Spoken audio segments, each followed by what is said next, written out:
22. Dan kembali pulang ke rumah dengan hati kesal dan gemas.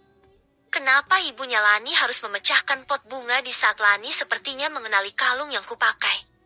Aku harus merencanakan sesuatu lagi. Dan membatin saat menyetir mobil.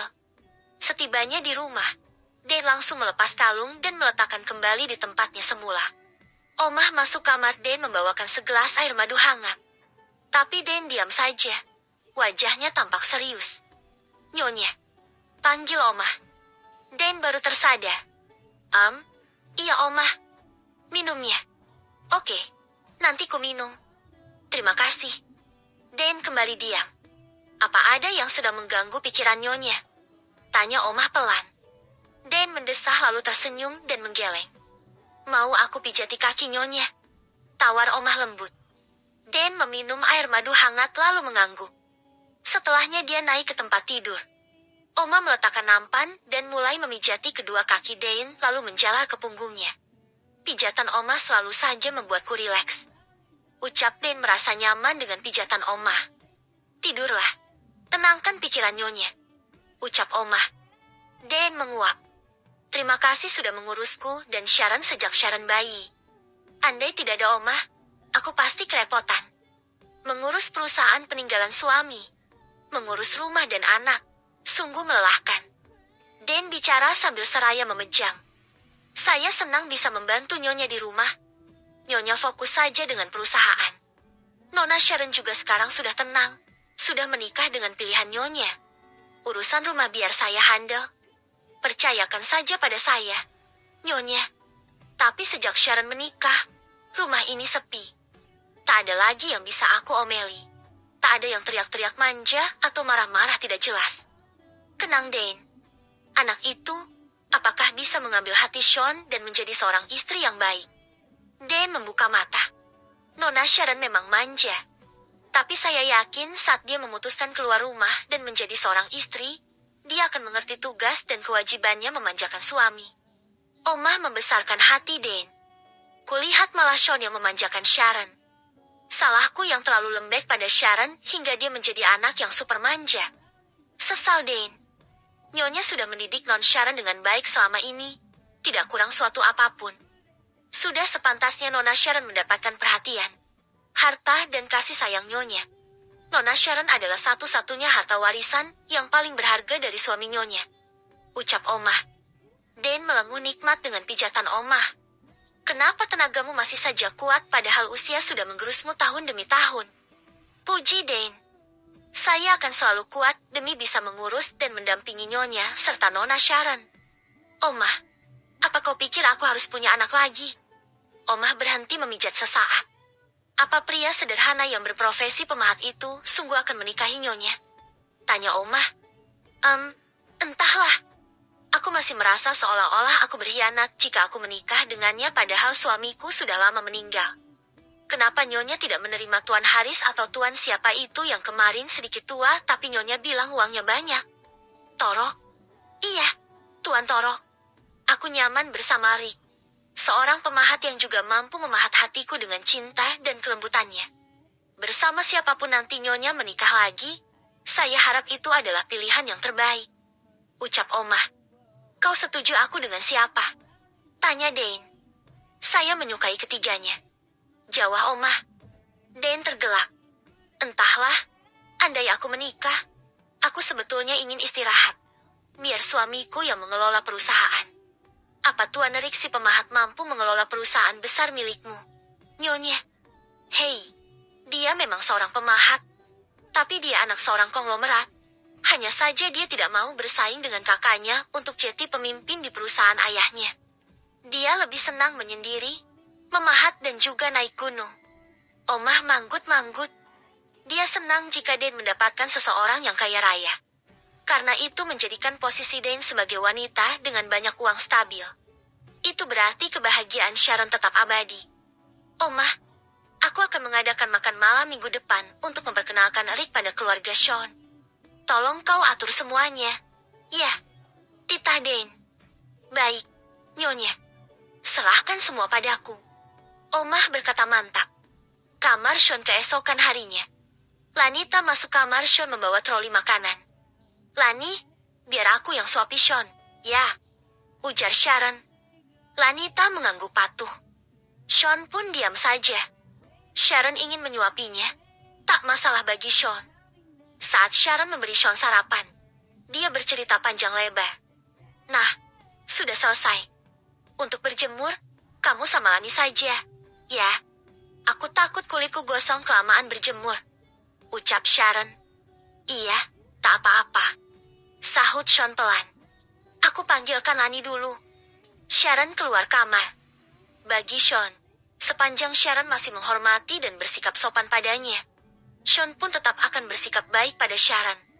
Aku mau tidur lagi.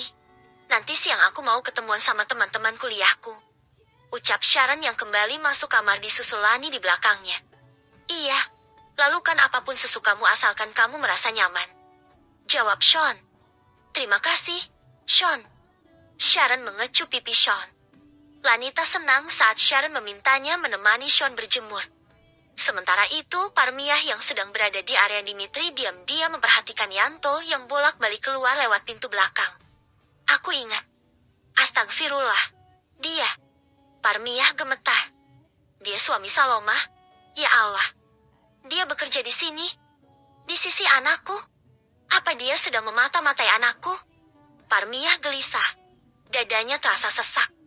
Ibu Parmiah. Apa ibu tidak apa-apa? Tanya Dimitri. Air. Ujar Parmiah. Dimitri gesit mengambilkan air untuk Parmiah. Minumlah pelan-pelan, ujar Dimitri. Nak Dimitri, apa pekerja yang bernama Yanto sudah lama bekerja di rumah ini? Bisik Parmiah seraya menarik Dimitri ke dekatnya. Dimitri merasa heran dengan pertanyaan Parmiah. Dia pekerja baru. Kenapa memangnya? Bu. Dimitri menjawab seraya berbisik pula. Dia. Tidak apa-apa.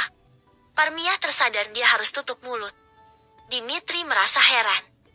Aku mau kembali ke kamar. Pamit Parmiah.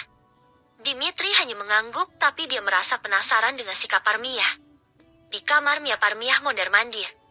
Dia teringat Saloma, sahabatnya yang dulu bekerja menjadi pelayan warteg. Oma, kenapa suamimu ada di sini? Suami. Dulu saat kamu melahirkan anakmu kau masih belum menikah dengan Yanto. Kau hamil di luar nikah. Tunggu, jadi Nona Sharon adalah bayi yang kutukar dulu dengan bayi Nyonya Den. Parmiah bergumam sangat gelisah seraya menekuk jari jemarinya. Saat Parmiah dilanda gundah, dari kaca jendela sekilas dia melihat sosok Yanto sedang menggunting rumput di halaman samping. Tapi Parmiah dengan jelas melihat Yanto sedang memperhatikan jendela kamar Lanita. Dia sedang memperhatikan ke sini. Ada apa gerangan? Parmiah bersembunyi agar bayangannya tidak terlihat oleh Yanto. Keduanya sebetulnya saling mengintai. Parmiah mengintip dari balik tirai pada Yanto yang kali ini berjalan mendekat ke jendela kamar Lani. Parmiah semakin menempelkan tubuhnya ke balik dinding. Dilihatnya bayangan Yanto semakin mendekat. Dia kini sudah tepat berada di dekat jendela. Terdengar jelas oleh Parmiah dengus napas Yanto. 2 menit Yanto mengintip jendela kamar Lanita sebelum akhirnya Yanto menghubungi seseorang. Halo, Oma. Aku tak bisa masuk kamar Lani karena banyak kamera CCTV. Jendela Lanita juga berteralis. Tuan Sean memang sangat protektif padanya. Parmiah menutup mulutnya tegang mendengar ucapan Yanto. Lagi pula di sini ada ibunya anak itu. Dia pasti mengenaliku. Oma, lama-lama dia pasti ingat aku. Aku tak mau ambil resiko mencuri kalung itu. Lebih baik aku kabur dari sini secepatnya. Tuan Sean mesti buta. Dia punya kekuatan melakukan segalanya. Kau tahu, Karta ada di penjara sekarang karena 2 kali mencoba mencelakakan Lanita. Parmiah terbelalak. Karta suaminya di penjara dan itu ulah Sean. Sudahlah, aku tak mau ambil resiko masuk kamar Lani. Ada kamera CCTV yang menyorot kamar Lani aku tahu. Sudah, ya, aku bukan pesuruhmu. Anak kita sudah hidup enak saja sudah bersyukur. Bayangan Yanto di lantai kamar perlahan menjauh dan menghilang. Parmiah terduduk lemas. Karta di penjara. Tapi lalu dia menarik napas sangat dalam. Biarlah kamu berakhir di penjara Karta. Biar aku dan Lanita hidup tenang. Parmiah memukul-mukul dadanya sendiri. Tapi lalu dia teringat ucapan Yanto. Kalung. Yanto pasti mengincar kalung Lani. Aku harus mengamankannya. Kalung itu tidak boleh hilang. Kalung itu adalah peninggalan ibu kandung Lanita. Parmia gegas membuka-buka laci meja rias dan laci apa saja yang di sana ada banyak barang Lani. Akhirnya Parmia menemukan kalung itu. Dia menggenggamnya erat. Yanto mengincar kalung ini. Aku harus menyimpannya baik-baik. Tapi di mana? Parmia mengedarkan pandangan berkeliling. Ah, di atas lemari. Gesit Parmia menarik kursi meja rias lalu meletakkan kotak kalung bersama isinya di atas lemari yang bagian tengahnya agak cekung hingga kotak kecil itu bisa disembunyikan dengan rapi. Aman. Kalaupun Yanto berhasil masuk kamar ini, dia tak akan berpikir kalung itu ada di atas lemari. Aku harus menunjukkan kalung itu pada Nyonya Dane. Akhirnya Lani, meski kamu tidak bekerja di Pearl Corporation, tetap saja kau bertemu ibu kandungmu di rumah ini. Parmia menunduk dengan meletakkan kedua tangannya di dada. Malam hari saat semua pekerjaan Lani selesai, Parmia mengajak Lani berbincang-bincang. Aku melihat kemiripan Lani dengan Nyonya Dane. Apa? Ya. Wajahnya memang tidak mirip tapi apa? Ya. Parmia membatin. Lani, kau senang sekali mengurus Tuan Sean. Ucap Parmia membelai kepala Lani yang berada dalam pelukannya. Iya, aku senang bekerja di sini. Gajinya besar, Tuan Sean juga baik sekali. Lanita merenggangkan pelukannya. Ibu juga senang bukan tinggal di sini? Parmia mengangguk. Kau tahu kabar bapakmu, Lan? Tanya Parmia. Lanita menggeleng. Ibu kangen bapak. Parmia menggeleng. Ibu merasa lega karena kamu jauh dari bapakmu. Akhirnya kita bisa bernapas lega, Lani. Ibu senang sekali uang gajimu utuh. Andai kita masih tinggal dengan bapakmu, dia pasti merongrong uang gajimu. Lani diam. Tapi aku sebetulnya kasihan sama bapak. Dia hanya bisa mabuk dan judi. Pasti hutangnya banyak. Gimana kabarnya? Gimana perutnya? Bapak selalu saja minta aku masak sejak ibu sakit. Kamu tidak ingat bagaimana bapakmu memperlakukanmu? Dia melarang ibu memberimu makan karena takut jatah makannya kurang. Kenapa kamu malah memikirkan nasib perut bapakmu? Sahut Parmia. Lani diam. Di satu sisi, dia merasa terbebas, tapi di sisi lain dia mencemaskan keadaan Karta. Ibu, terima kasih sudah selalu membelikan aku makanan enak tiap kali ibu gajian. Bahkan ibu selalu sembunyi-sembunyi mengajakku makan di restoran di hari pertama ibu mendapat gaji. Ibu juga selalu membelaku jika bapak mengumpat dan mengomeliku saat aku kecil. Andai tak ada ibu, aku pasti sudah habis dipukuli bapak tiap hari. Parmia memeluk erat Lanita. Dia memang menyayangi gadis itu.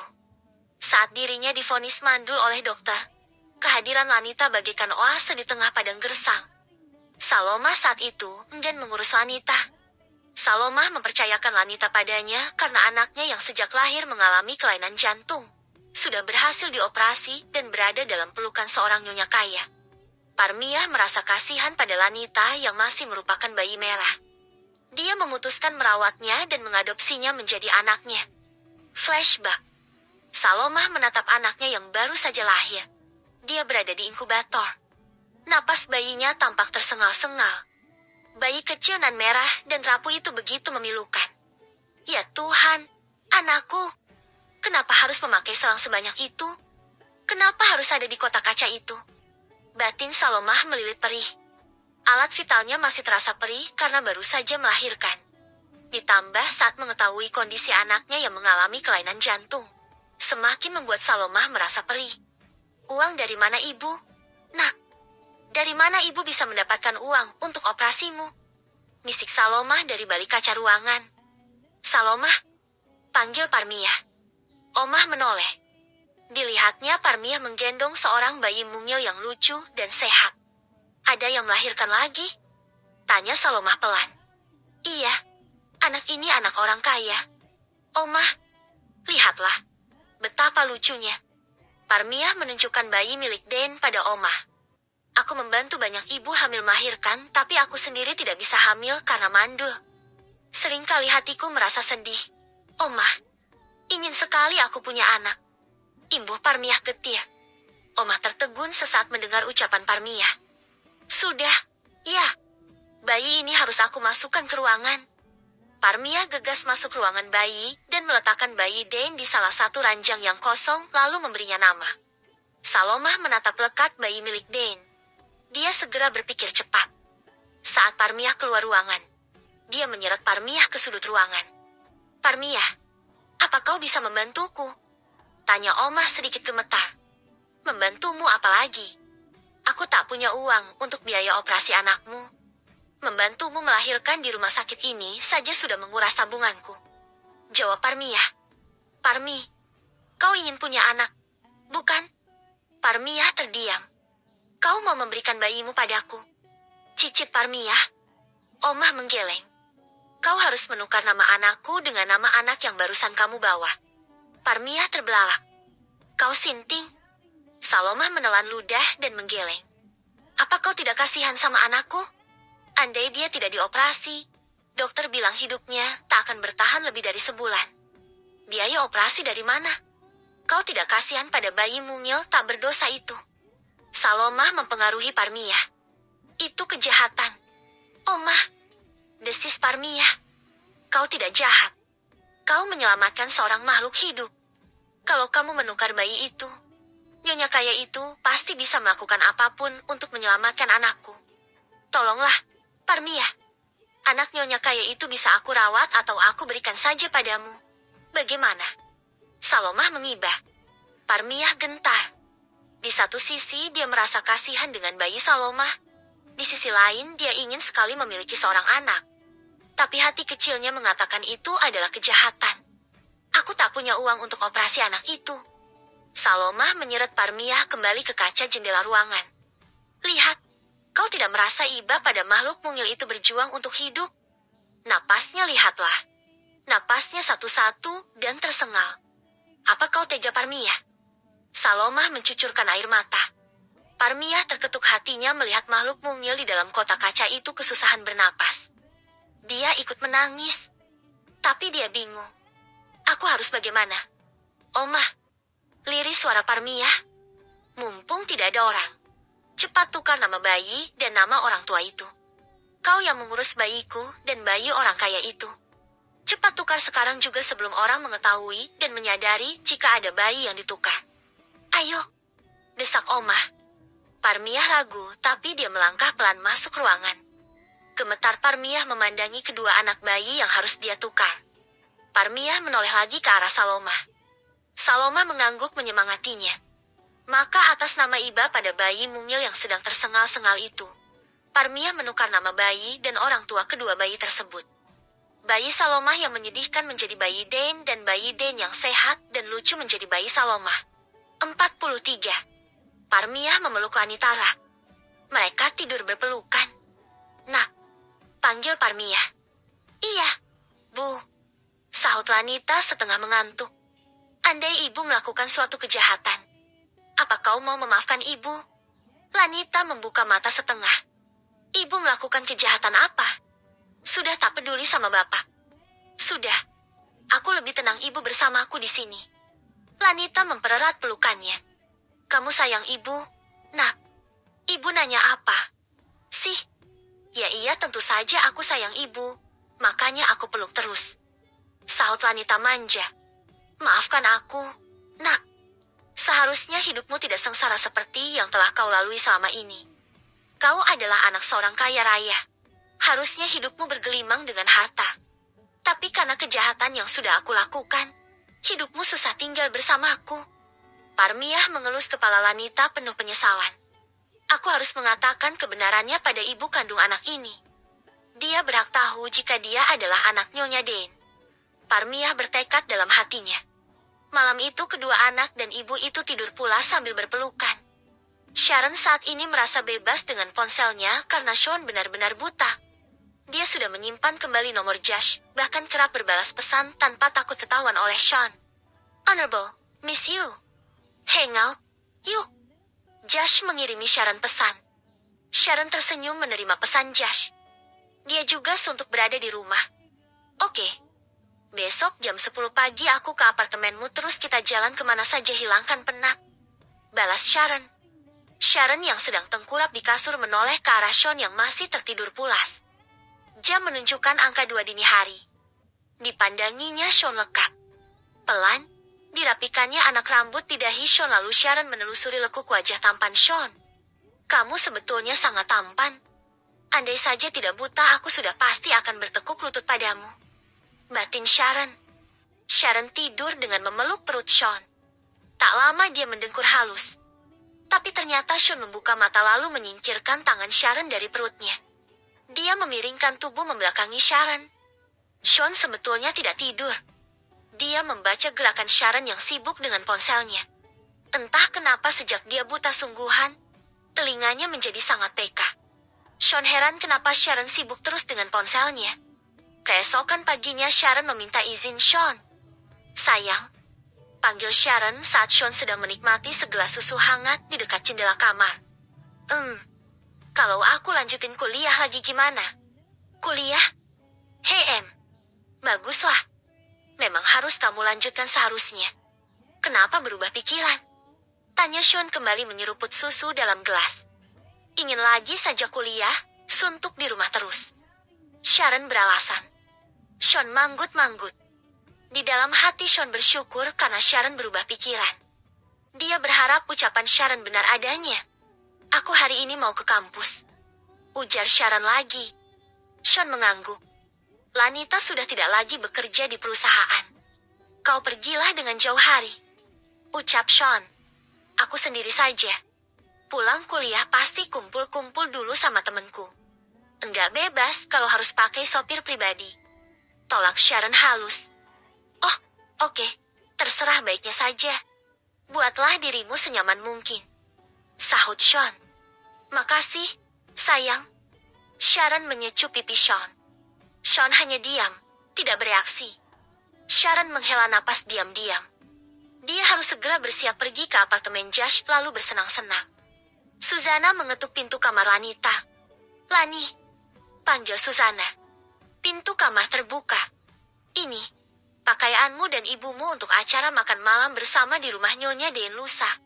Susana memberikan paper bag warna putih dan memberikannya pada Lanita. Bu, gaun merun waktu pesta nikah Tuan Sean masih bagus. Kenapa dibelikan lagi? Tanya Lani. Gaun itu sudah pernah kamu pakai sekali masa harus dipakai lagi. Tiap acara satu gaun. Lani. Jawab Susana. Lanita bengong. Padahal gaun merah merun itu sangat bagus dan mahal. Lanita nyaman mengenakannya karena bahannya sejuk di kulit. Tapi Lanita tidak berani lagi membantah. Dia tetap patuh pada aturan yang dibuat Susana. Tentu saja itu pasti aturan langsung dari Sean. Cobalah. Tita Susana sambil berlalu. Terima kasih banyak. Bu. Lanita mengangguk sopan dan menutup pintu. Bu, ayo kita coba baju baru untuk makan malam di rumah Nyonya Den lusa. Lani mengeluarkan 2 setel baju beda model untuknya dan Parmia. Apa? Makan malam di rumah Nyonya Den. Kenapa ibu harus ikut? Tanya Parmia heran. Ya enggak tahu. Ini perintah Tuan Sean. Dimitri saja ikut. Kok? Ya ampun, ini bagus amat. Sudah pasti mahal. Baru lihat gaun ini saja aku langsung berasa jadi orang kaya. Bu, kikik Lanita. Kamu memang anak orang kaya. Nak, tunggu. Makan malam di rumah Nyonya Den. Apa ini kesempatan aku membuka tabir identitas Lanita yang sesungguhnya? Apa Salomah memang selama ini ada di rumah Nyonya Den? Pasti dia terkejut melihatku. Lani, kau harus memakai kalung itu. Harus. Batin Parmia penuh tekad. Dia tak mau lagi menyimpan rahasia Lanita terlalu lama. Hidupnya semakin tidak tenang. Masya Allah, cantiknya anak ibu. Puji Parmia saat melihat Lanita memakai gaun warna merah muda pemberian Susana. Ibu coba pakai. Biasanya ibu Susana tidak pernah keliru membelikan apapun untukku. Selalu pas dan bagus. Pasti gaun ibu juga bagus. Parmia semangat memakai baju barunya. Kenapa ibu juga seperti jeti orang kaya pakai baju ini? Ucap Parmia. Nanti aku dandanin ibu. Kemarin Bu Susana membelikanku 1 set alat rias wajah dan mengajariku berdandan saat aku kerja di kantor. Ucap Lanita. Masya Allah, ibu senang kamu bertemu dengan orang-orang baik. Nak, Parmiah memeluk Lanita. Entah kenapa Parmiah merasa tak sabar menunggu lusa. Dia ingin segera membeberkan siapa Lanita sesungguhnya. Bu, aku mau siapkan sarapan untuk Tuan Sean dulu. Ya, ucap Lanita seraya melipat gaun barunya. Parmiah mengangguk. Sepeninggal Lani, Parmiah segera menyeret kursi meja rias ke dekat lemari. Dia mengambil kembali kotak kalung yang dia sembunyikan. Di acara makan malam Nyonya Dane, Lanita harus memakai kalung ini. Biarlah aku dipenjara sekalipun saat nanti aku mengungkap kebenaran. Lanita berhak tahu siapa dirinya sesungguhnya. Aku rela dihukum oleh Nyonya Dane asal Lani kembali padanya. Parmiah bertekad dalam hati. Dia sudah siap menerima hukuman apapun yang akan diberikan Dane nanti. Saloma, maafkan aku. Aku harus mengungkap kebenaran. Tunggu aku di sana. Jangan terkejut saat melihatku, Saloma. Parmiah menggenggam erat kotak kalung tersebut. Dia menyimpannya hati-hati dalam tas. Lalu keluar kamar dan mengunci pintu kamar Lani. Aku harus hati-hati. Bisa saja sebelum Lusayanto berhasil masuk ke kamar Lani dan mencuri kalung. Tak akan kubiarkan.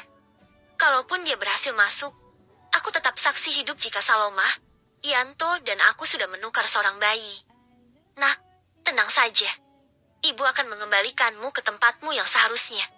Bukan Nona Sharon yang seharusnya bersanding dengan Tuan Sean melainkan dirimu.